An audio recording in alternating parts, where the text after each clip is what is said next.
So today's topic is cancer of the vulva update of FIGO 2025. Vulvar cancer is uncommon, accounting for only 4% of gynecological malignancies. As we have studied till now, CA cervix, CA endometrium or CA ovary, those are very common malignancies. Whereas vulvar cancer is a rare malignancy and most common is the squamous cell carcinoma followed by melanoma. This is the second most common and it is a disease of postmenopausal women. Although due to HPV infection, the mean age of incidence has fallen, that is from postmenopausal age group to young age group. It is seen because of HPV infection and high risk sexual behavior. Other risk factors are also there: ethnic distribution, smoking, atrophy, inflammation or prevalence of HIV. Increase in the incidence of both in situ and invasive vulvar cancer in younger women is due to HPV infection rate, which is likely associated with changes in sexual behavior.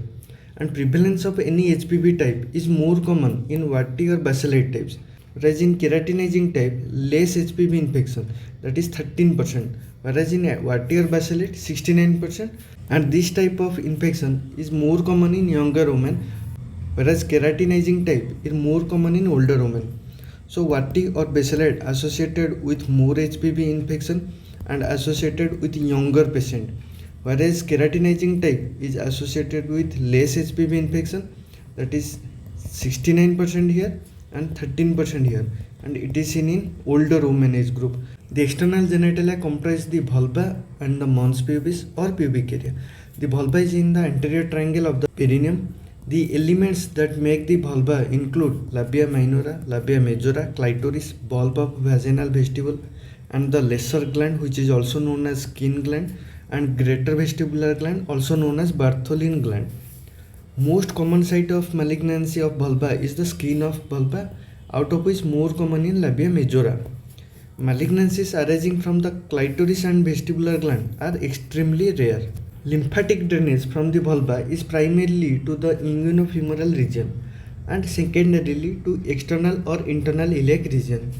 This drainage is shared with the inferior third of the vagina and the most external portion of the anus, that is below the anal sphincter.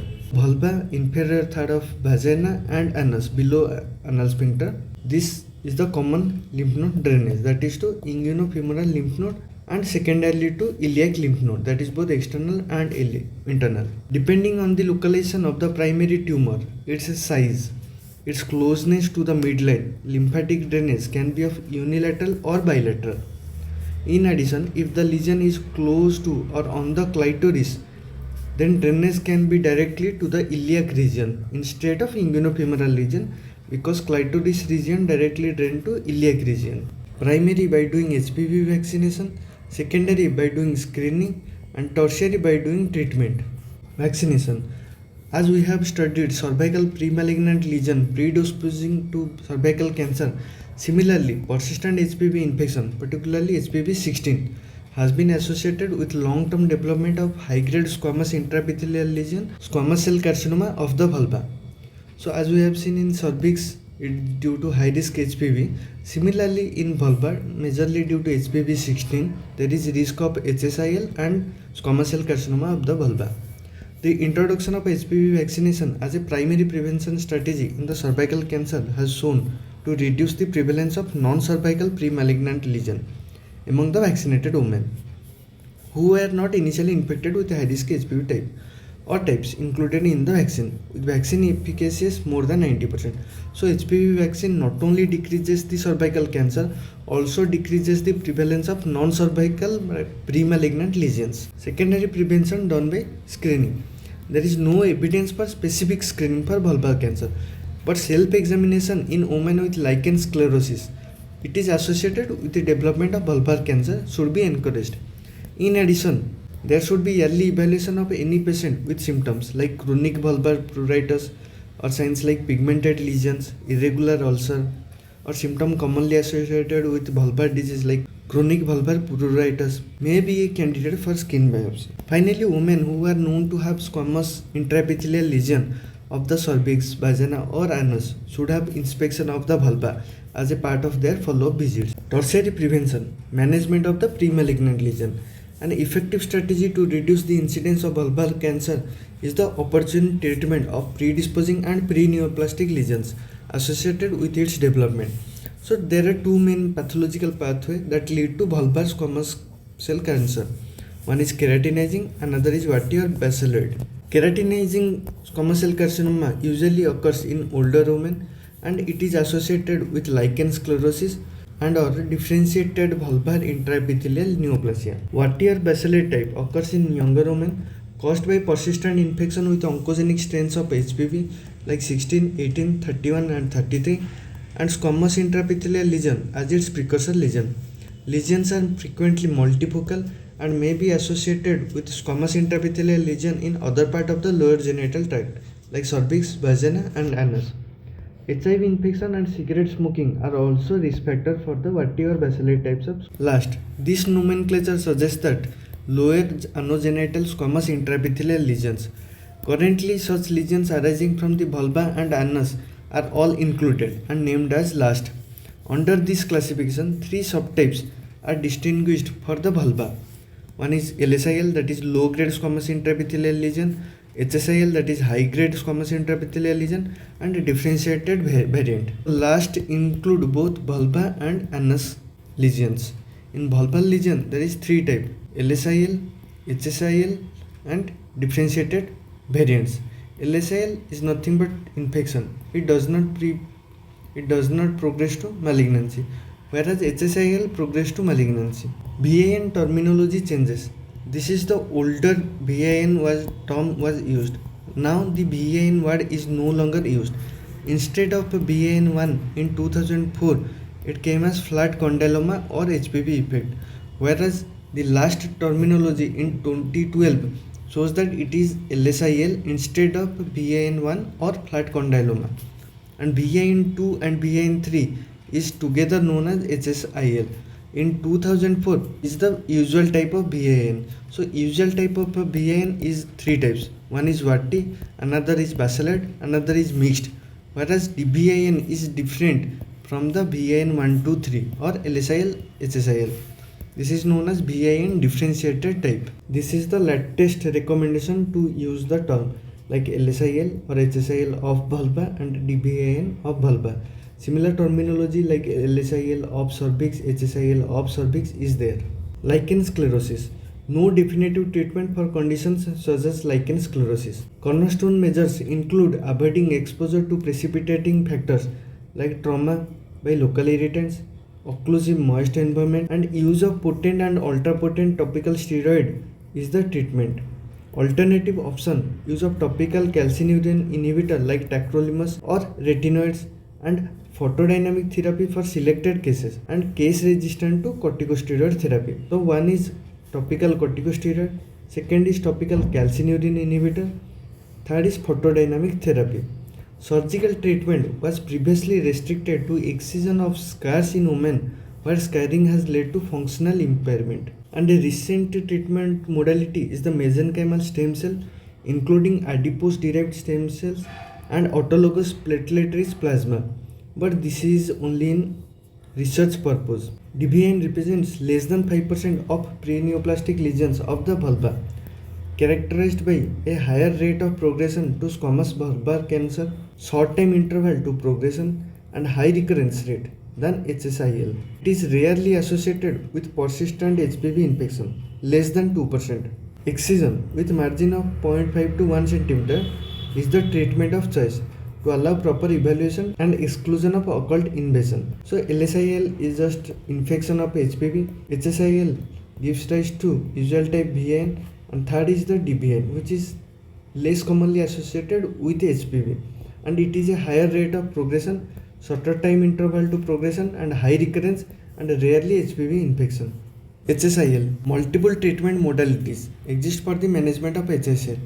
First is the surgical excision, second is the CO2 laser, and third is the immunomodulator. Simple excision with margin of 5 mm and depth of 4 mm is the most common treatment modality.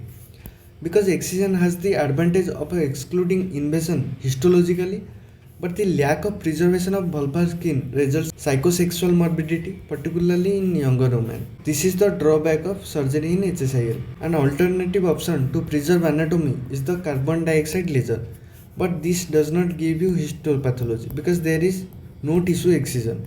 So lack of assessment of occult invasion is there in CO2 laser treatment. A less destructive option is the use of imiquimod 5% to avoid scarring and sexual dysfunction, particularly in multifocal lesions. If there is multifocal lesion, then imiquimod 5% is used. Moderate quality evidence shows that the response rate with imiquimod and cidofovir, this is another topical treatment, are similar at 6 months compared with surgical management or laser vaporization. There is little evidence that of the effectiveness of topical treatment for HSL among immunocompromised women. So imiquimod 5% is not used in immunocompromised women. Independent of chosen treatment and margin status, there is risk of recurrence up to 30 to 40%. Therefore, close follow-up is recommended at least 2 to 3 years of treatment. Management of vulvar cancer. Primary site.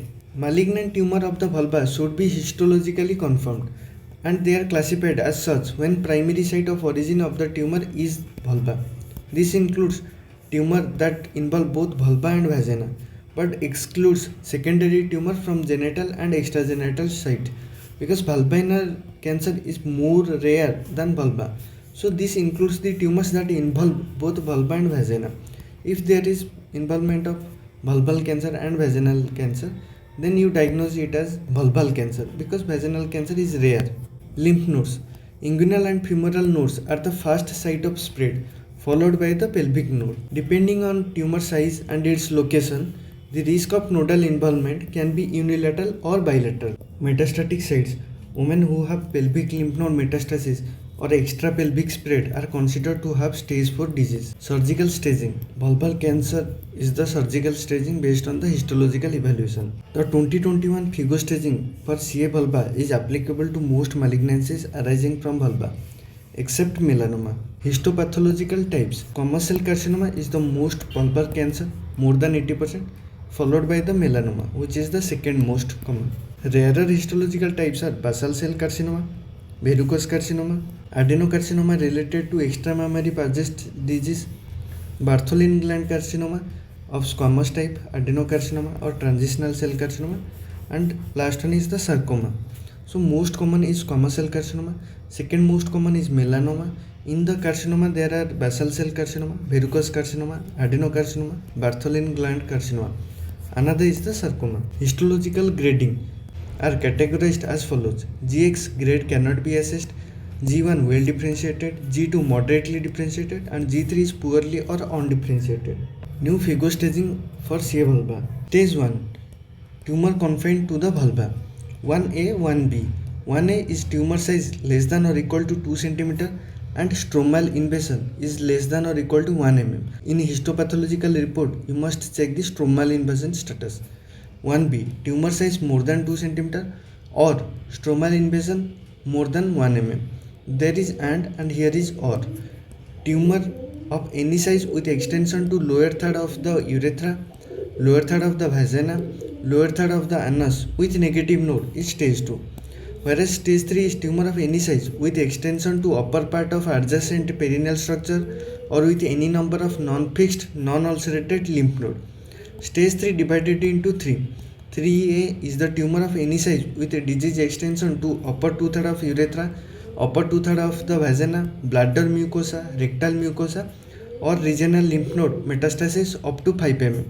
If regional lymph node metastasis is more than 5 mm, then it is 3B, whereas regional lymph node metastasis with extracapsular spread is 3C.